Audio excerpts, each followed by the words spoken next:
Hello everyone. So the present lecture is on statistical mechanics. It will be the very first lecture. Here we shall see introduction to statistical mechanics. It means what is statistical mechanics, how it could be correlated to thermodynamics. That will be at macroscopic scale, large scale. So and what are the different domain of the statistical mechanics on which the rest of the lecture will be delivered. So this is the topic that I am going to cover is introduction to statistical mechanics. So in the introduction, in particularly this lecture, we are going to see the role of statistical mechanics. Why do we need these statistics? What are their needs? In broad sense, if someone is trying to work on large scale, if we have a large data, then in that case we need statistics.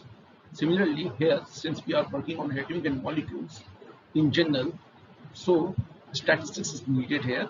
And of course, mechanics is because a lot of atoms and molecules will be in motions. They will change their momentum, they will change their position. So mechanics is involved there, that is basic physics. So statistical mechanics is actually statistical physics, one can say as well. So basically, it is a way to relate macroscopic laws of physics to description of nature on microscopic scale. If I am saying macroscopic scale, it means it's a thermodynamics that we have seen in previous classes, like temperature, pressure, volume, whatever we measured, whatever this observable we have in our real life, basically they are on macroscopic scale. So how the different constituents of a gas, like atoms, their molecules, how they impart or how they play their roles in providing this force or this temperature. It means one time we have a domain of microscopic scales, and this all these different microscopic constituents or particles, they they ultimately lead to a particular pressure, temperature, and volume. That that that will be the part of statistical mechanism. It means how to correlate these different domains. One is microscopic and the other one is macroscopic. The second one is statistical mechanism, study of connection between macrophysics and macrophysics. It is the same statement as is previously in the upper compared to the upper statement. It means that one time we are going to see macrophysics. This macrophysics could be classical physics or could be quantum physics, and the other is macrophysics. Then macrophysics will be only thermodynamics that we have previously studied. Basically, statistical mechanics use laws of probability to compute average properties of both ordinary and of exotic elementary particles. Since the particles that we consider during in our statistical mechanics or in our in finding the mass calculation, the particles are since very large number. It could be atoms, molecule, or some microscopic particles. So to find or to distinguish them is very difficult task.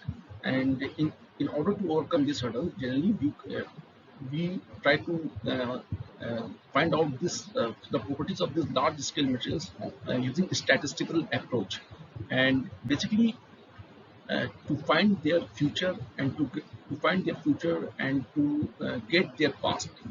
The history of getting their past and finding the future is very difficult task when something is very microscopic at macroscopic level.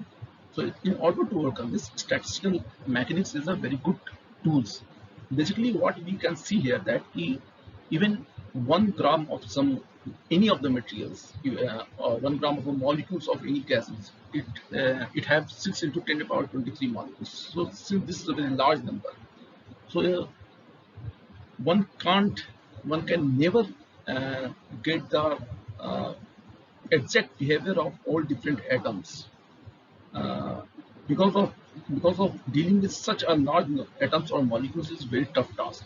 So whatever the approach that will be used in the statistical mechanism, that will be totally probabilistic because of we are not knowing the particles, and this is all the indistinguishability of particles which constituent to finding their average properties, not their exact properties. And the third point, it is impossible to follow detailed history of what's happening to each of the molecules. So all the things will be all the history of finding the particles behavior is hidden somewhere in the statistics of the materials. It is not all which material is which one and how they are behaving. This present flowchart show the connectivity between quantum mechanics of atoms and molecules and macroscopic properties of molecules. So this connection is made by statistical mechanics. Actually, it acts as a bridge in between these two different domains. One can see when we are in quantum mechanics of atoms and molecules, it means we are dealing with something which is very small and which are at very macroscopic levels. So, and how they behave and quantum approach is used uh, in this domain particularly.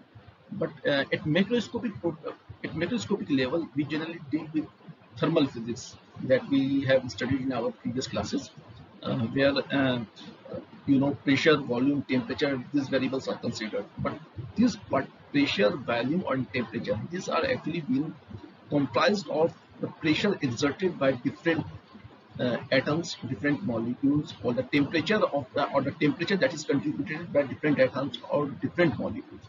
So see how all these small things add up to get a large thing. That is all how we can switch from microscopic world to macroscopic world, and this is all can be done by statistical methods. So this is the beauty of the statistical method, that in coming days in our classes we shall uh, go and take a look on statistical methods and how it will deal with finding the macroscopic behavior of materials. So basically, thermodynamics describes system of macroscopic quantities like pressure, volume, and temperature, and it is solely in terms of this, and it makes no reference to system's macroscopic constitution. So the what is the macroscopic information? It is nothing to do with that. It is all whole on in terms of macroscopic quantity, that is pressure, volume, and temperature. So this is all how thermodynamics works. We have never been curious about the exact behavior of atoms and molecules when we were in our previous classes, especially when we were in class 12, where we studied heat and thermodynamics in our class 12 chapter. So we never seen this, but we can find that okay, right now it's the correct time that we should evaluate how this thermodynamics behavior or this thermodynamic approach could be for this thermodynamic behavior of a quantity or of a gas or of a materials could be further being justified in terms of microscopic uh, macroscopic information. So to accomplish the thermodynamic thermodynamics, you must we must go through the statistical approach, and it is basically that there are certain dynamics law which govern the macroscopic constitutions of macroscopic system, and it basically these are all probabilistic assumption. So the probability is held only because of, again I am saying, it is because the our constituents atoms are very small, like it could be atoms, molecules, or some other macroscopic particles, electrons, it could be electrons as well. So this all make, because we are not able to uh, designate it, we are not able to locate them with certainty. That's why a probabilistic approach is used here. In this table, we can see that the microscopic world is basically basically been categorized in three domains. Basically, broadly, it is classified in two domains. One is classical and the other one is quantum. So, depending upon whether your particle is classical, it means that particle is distinguishable, and if quantum, then it means it is indistinguishable. So if further in the quantum world is further been categorized in Bose-Einstein and Fermi-Dirac statistics. So it is all the behavior of their spin. For example, we can see that uh, for classical particles there is no spin part, but for quantum particles there is spin part, somewhere it is integral spin and somewhere it is half integral spin. So basically fermion system like electrons, like protons, these are the fermions, and as bosonic system is like photons, phonon, etc. So these all different particles, these all particles have their own characteristic, especially in terms of overlapping of wave functions. So all this been shown here in the table, and the distribution they followed is also been formulated here and has been put here. We have put a formula for their statistics on in this table, and it's a comparison between different type of statistics followed by classical and quantum particles. And the reference book is been mentioned here. You can see Professor Suresh Chauhan, CBS publisher, which I am following.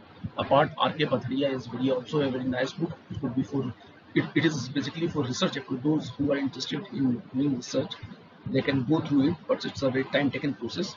The other one is Statistical and Thermal Physics. It's by R.S. Gambhir. So I think that for today this lecture is sufficient. We will in the next lecture we shall discuss about macroscopic and macroscopic world.